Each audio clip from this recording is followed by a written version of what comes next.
Tu penses que tu contrôles ton budget, mais est-ce que tu contrôles vraiment ce qui le dirige? Parce que parfois, le plus grand danger, ce n'est pas de dépenser trop, c'est de se priver pour des raisons qu'on ne comprend même pas. Et si ton besoin de tout contrôler était en réalité une façon de calmer une peur que tu refuses d'écouter, reste jusqu'à la fin de cette vidéo. Tu pourrais découvrir que ce qui t'épuise, ce n'est pas ton budget, c'est ce que tu portes en silence, derrière tes chiffres bien rangés.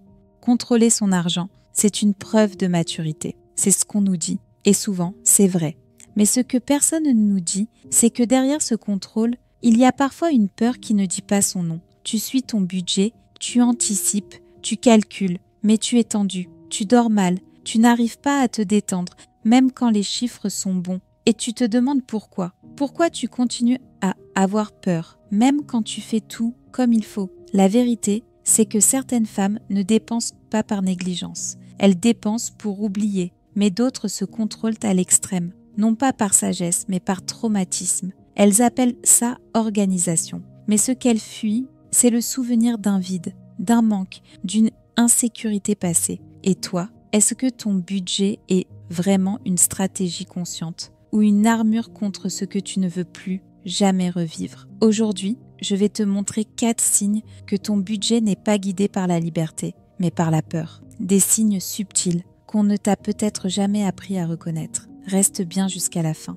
parce que comprendre ça peut transformer non seulement ta façon de gérer ton argent, mais surtout ta relation avec toi-même. 1. Tu ressens de la culpabilité dès que tu dépenses. Même pour toi, tu fais attention, tu économises, tu suis ton budget comme une bonne élève. Mais dès que tu fais un achat pour toi, un soin, un petit plaisir, quelque chose de non essentiel, une voix intérieure murmure « tu n'aurais pas dû ». Même quand tout est prévu, même quand tu as l'argent, tu ne te sens pas légitime. Pourquoi? Parce que tu ne dépenses pas seulement de l'argent. Tu touches à ton droit de recevoir. Et ce droit, on ne te l'a peut-être jamais appris. Ce n'est pas la dépense qui te fait peur, c'est ce qu'elle représente. T'autoriser à exister au-delà de la survie. 2. Tu refuses toute dépense imprévue, même si elle est nécessaire. Tu gères bien ton argent tant que tout se passe comme prévu. Mais dès qu'un imprévu arrive, même minime, tu bloques. Un rendez-vous médical plus cher que prévu, un cadeau de dernière minute, un dîner entre amis que tu n'oses pas refuser, tu as les moyens. Mais tu ressens une tension, un stress, une panique interne. Comme si la moindre sortie du plan risquait de faire tout dérailler. Ce n'est pas de la prudence. C'est un ancien souvenir de manque qui se réveille chaque fois que tu perds un peu de contrôle. 3. Tu vérifies ton compte plusieurs fois par jour, même quand tout va bien. Tu n'as pas de dépenses surprises, tu n'as pas dépassé ton budget, mais tu ouvres ton application bancaire plusieurs fois par jour. Pourquoi? Parce que ton cerveau ne cherche pas des chiffres, il cherche de la sécurité. Cette habitude peut sembler anodine, mais c'est souvent le reflet d'une hypervigilance financière. Comme si tu devais surveiller ta vie en temps réel pour éviter une catastrophe. Mais vivre dans la peur de l'imprévu, ce n'est pas du contrôle, c'est de l'épuisement.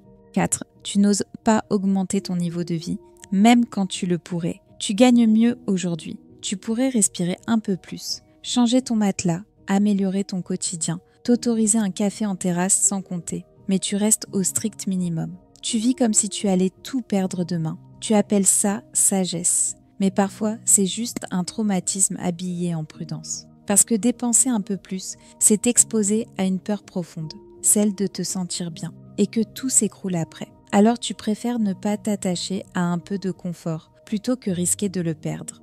Si tu t'es reconnu dans un ou plusieurs de ces signes, tu n'as pas échoué, tu t'es juste adapté, tu as appris à te protéger comme tu pouvais. Et parfois, contrôler chaque centime était la seule façon de te sentir en sécurité. Mais tu n'es plus cette version de toi. Et aujourd'hui, tu peux choisir de faire autrement. Tu peux commencer petit en créant une catégorie plaisir dans ton budget, même symbolique. En notant ce que tu ressens quand tu dépenses, pas seulement ce que tu dépenses.